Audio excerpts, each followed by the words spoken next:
आज हम कक्षा 10 के चैप्टर 8 को जो त्रिकोणमिति का परिचय है आज सीखेंगे और ये जानेंगे कि ये चैप्टर कितना कक्षा 10 और आने वाली परीक्षाओं के लिए महत्वपूर्ण है। त्रिकोणमिति एक ऐसा अध्याय है आपके क्लास में, जब तक हम इसके बेसिक कॉन्सेप्ट को नहीं समझ पाते तब तक इसके किसी भी सवाल को सॉल्व नहीं कर सकते। तो आइए सबसे पहले इसके बेसिक कॉन्सेप्ट को समझते हैं। त्रिकोणमिति गणित की वह शाखा है जिसमें हम दूरियों तथा ऊंचाइयों के बारे में अध्ययन करते हैं। अंग्रेजी शब्द में त्रिकोणमिति की जो व्युत्पत्ति हुई है वो ग्रीक शब्द से हुई है। ग्रीक शब्द से हुई है। त्रिकोणमिति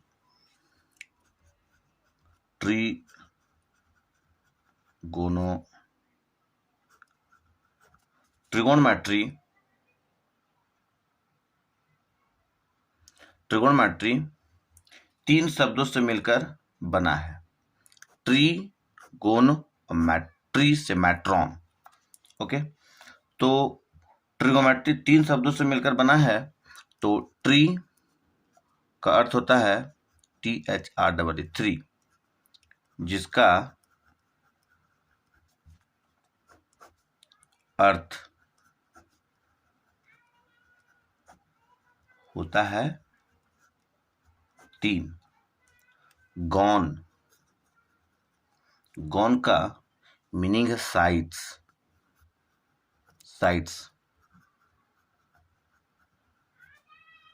जिसका अर्थ होता है भुजा।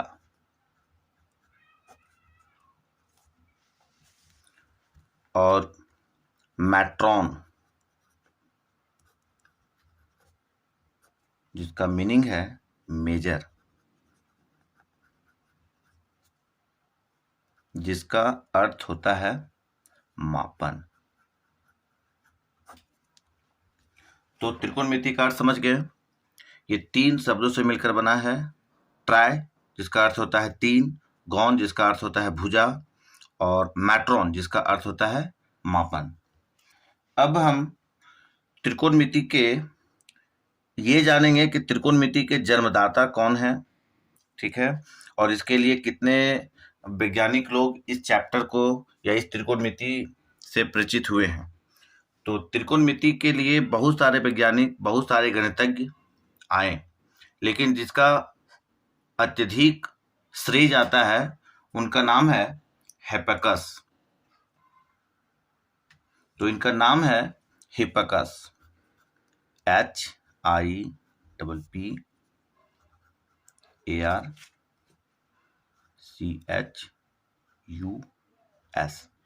हिप्पारकस। हिप्पारकस जो थे ये एस्ट्रोलॉजर भी थे। एस्ट्रोलॉजर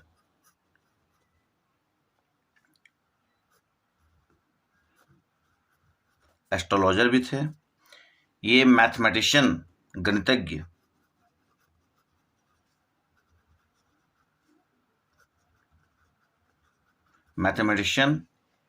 और ये कहा जाए तो हिप्पारकस ही जो थे त्रिकोणमिति के फाउंडर भी थे। और यही जो है सो सबसे ज्यादा श्रेय फादर ऑफ ट्रिगोनोमेट्री का जाता है। मतलब यूं कहे तो यही हैं जो त्रिकोणमिति के लिए रिस्पॉन्सिबल हैं। यही थे जो पहली बार त्रिकोणमिति को समझे थे, और जो ट्रायंगल है, समकोण त्रिभुज, और जो उसके साइड्स हैं और उनके एंगल हैं, उनके कुछ रिलेशन बनाया जा सकता है। तो यही हिप्पारकस जो है सो सबसे प्रथम समझे थे। मतलब कहें तो he is a founder of trigonometry.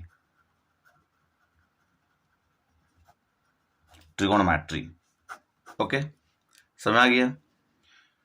अब हम लोग ट्रिगोनोमेट्री के बारे में जो समझे कि किसी भी समकोण त्रिभुज के भुजा और उसके किसी भी समकोण त्रिभुज की जो भुजा होते हैं और उनके कोण के बीच रिलेशन बनाया जा सकता है ना। यही त्रिकोणमिति में हम लोग पढ़ेंगे। तो हम ये कहें कि trigonometry is the study of relationship. Trigonometry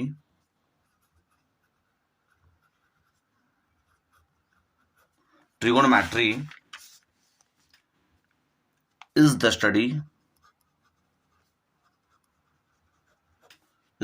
of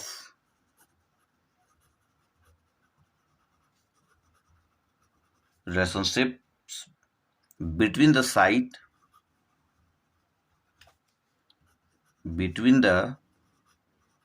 sides and angles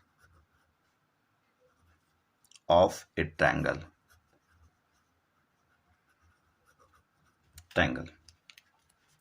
मतलब कि त्रिभुज की भुजा और उसके एंगल कोण के बीच में संबंध स्थापित किए। इसके लिए टी रेशियोस आया। टी रेशियोस को समझेंगे अभी कि कैसे जो है सो इसके भुजा और इसके कोण के बीच में संबंध रखा गया है। जब यहाँ समकोण त्रिभुज के बारे में चर्चा हो रही है तो इसके लिए एक महान गणितज्ञ पाइथागोरस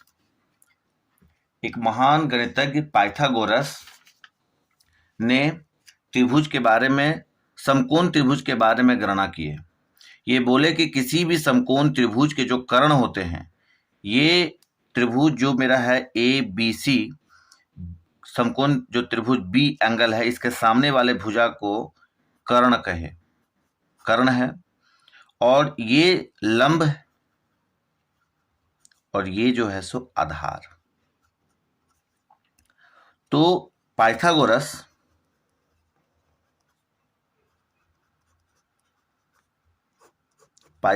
ने एक प्रमेय लिख दिए। ये दिए कि किसी भी समकोण त्रिभुज के जो कर्ण है, कर्ण का स्क्वायर यानी कि कर्ण का वर्ग अन्य दो भुजाओं, जो भुजा मेरा है एक लंब और एक आधार है, अन्य दो भुजाओं के वर्ग का योग का बराबर होता है। यानी कि किसी भी समकोण त्रिभुज के कर्ण के वर्ग अन्य दो भुजाओं के वर्गों के योग के बराबर होते हैं। यहाँ एक स्टेटमेंट दिए, AC का स्क्वायर बराबर लंब का स्क्वायर अर्थात AB का स्क्वायर और प्लस आधार का स्क्वायर अर्थात BC का होल स्क्वायर, ये आपस में बराबर होते हैं। इस फॉर्मूला से या इस सूत्र से हम लंब का स्क्वायर निकालेंगे तो कर्ण का स्क्वायर में आधार का स्क्वायर माइनस हो जाएगा, और यदि हम आधार का स्क्वायर निकालना चाहेंगे तो कर्ण का जो स्क्वायर है उसमें लंब का स्क्वायर माइनस होगा। तो इस त्रिकोणमिति का जो परिचय है, इस चैप्टर में इस फॉर्मूला का बहुत बड़ा योगदान मिलेगा। आगे के जब प्रश्न को हल करेंगे तो ये फॉर्मूला लगेगा, तब जाकर के आपका सॉल्यूशन सॉल्व हो पाएगा। तो आगे हम लोग अब देखते हैं कि ये जो समकोण त्रिभुज की जो भुजा है और कोण है किस प्रकार से एक दूसरे से संबंध रखता है। यहाँ हम समकोण त्रिभुज के बारे में कुछ विशेष अध्ययन कर लेते हैं कि ये जो समकोण त्रिभुज है, ये 90 डिग्री, इसके सामने वाली भुजा जो है सो मेरा कर्ण कहलाएगा, जिसे हाइपोटेनियस कहते हैं, और ये जो भुजा है लंब, और ये भुजा मेरा आधार, इसका नाम लिखते हैं A, ये BC। यहाँ पर B जो है, B समकोण है और कोण A तथा कोण C न्यून कोण है। न्यून कोण यहाँ पर ए और सी है, इससे हम ये समझेंगे, और यहाँ पर भुजा का फिर चेंज हो जाता है जब हम कोण सी के बारे में जिक्र होगा, कोण सी के बारे में जिक्र होगा तो इसके जो सामने वाले जो भुजा है ए बी, ये हमारा लंब कहलाएगा। और यदि कोण ए पर चर्चा होगी, कोण ए पर चर्चा होगी इसके लिए, तो फिर इसके लिए हमारा सामने वाली भुजा जिसको सम्मुख भुजा कहते हैं, ये मेरा लंब हो जाएगा। जब ये लंब होगा तो ये मेरा आधार रहेगा, और कर्ण चेंज नहीं होता है, इसलिए कर्ण इसके सामने वाले भुजा कर्ण ही रहेगा। तो हमारा सी और ए कोण पर चर्चा होगी तो लंब और आधार चेंज होगी, और कर्ण जो भुजा हमारा है वही भुजा रहेगा। तो अब हम लोग त्रिकोणमिति रेशियो को समझ लें। टी रेशियो, टी रेशियोस क्या है? यहाँ पर समकोण त्रिभुज में जो भुजा है, तीन भुजा है, ए बी सी जो मेरा कोण है, इसमें ये लंब, यहाँ कर्ण और ये आधार। यहाँ समकोण त्रिभुज ए बी सी में टी रेशियोस के लिए रेशियो का अर्थ होता है अनुपात। यहाँ भुजा के लिए जो अनुपात निर्धारित की गई है, लंब कर्ण के साथ होगी, लंब आधार के साथ होगी। तो यह लिखते हैं लंब का अनुपात कर्ण के साथ हो सकता है, लंब का अनुपात आधार के साथ हो सकता है, यहाँ शॉर्ट में लिख दे रहे हैं आधार। लंब का स्क्वायर, लंब जो है सो कर्ण के साथ रेशियो अनुपात हो सकता है, लंब आधार के साथ हो सकता है। फिर लंब जो है कर्ण के साथ लिखे हैं, तो यहाँ कर्ण लंब के साथ अनुपात हो सकता है, आधार लंब के साथ रखेगा, और आधार कर्ण के साथ अनुपात स्थापित रख सकता है, और कर्ण आधार के साथ स्थापित रख सकता है। इस प्रकार से हमारे पास 1 2 3 4 5 6 ट्रिकोणमेट्रिक रेशियो है।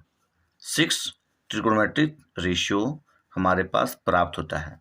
इसके लिए हमारे पास कुछ नाम भी दिया गया है, ये सीरियल में नहीं लिखा हुआ है। अब हम इसे सेट कर लेते हैं फॉर्मूला के माध्यम से। साइन थीटा, साइन थीटा को लंब बाय कर्ण, कोस थीटा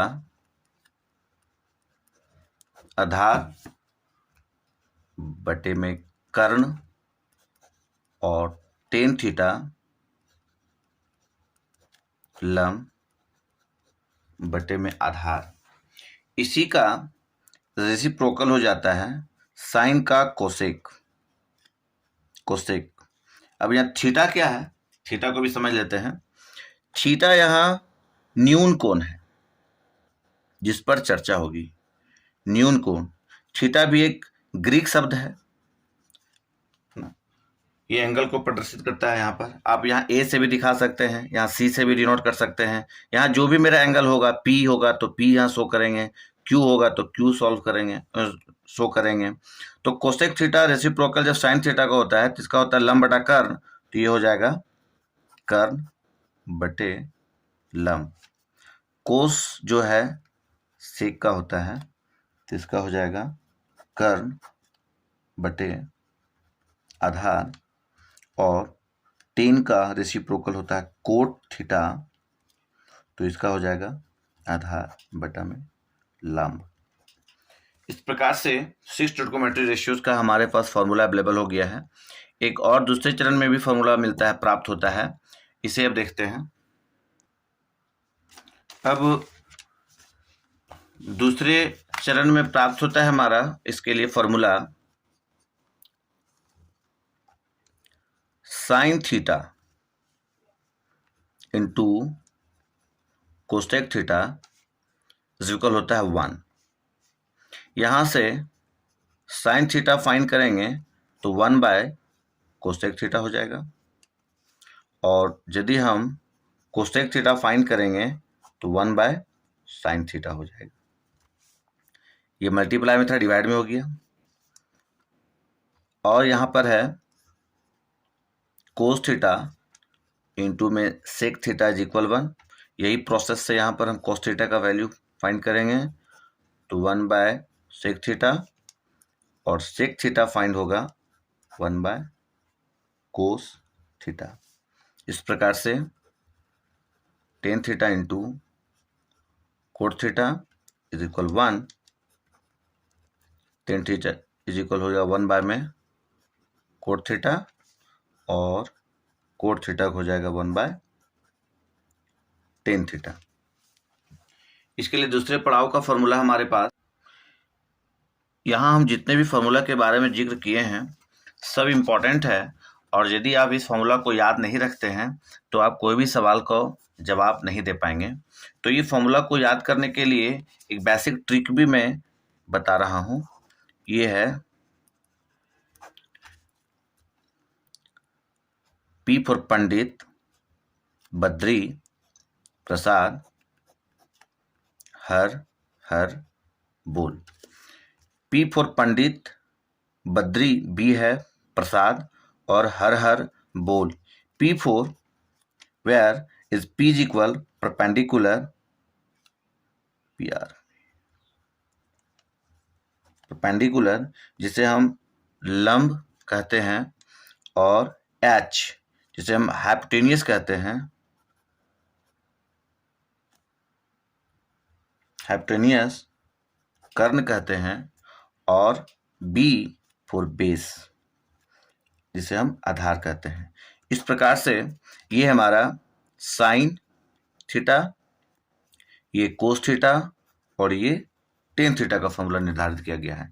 इसी का यदि आप कोसेक निकालना चाहें, कोसेक थीटा, इसी को हम रेसिप्रोक कर देंगे h बाय पी, और कोस थीटा का होता है सेक थीटा, ये हो जाएगा h बाय बी, और टेन का कोट थीटा, इसके लिए b बाय पी। अब ये सारा फॉर्मूला होने के बाद अब हम लोग एक्सरसाइज 8.1 को कवर करेंगे, जिससे कि सारा क्वेश्चन आसानी से समझ में आ जाए। टाइप 1 से संबंधित जितने भी प्रश्न आएंगे सभी क्वेश्चन को डील करेंगे प्रश्नावली 8.1 को। ओके।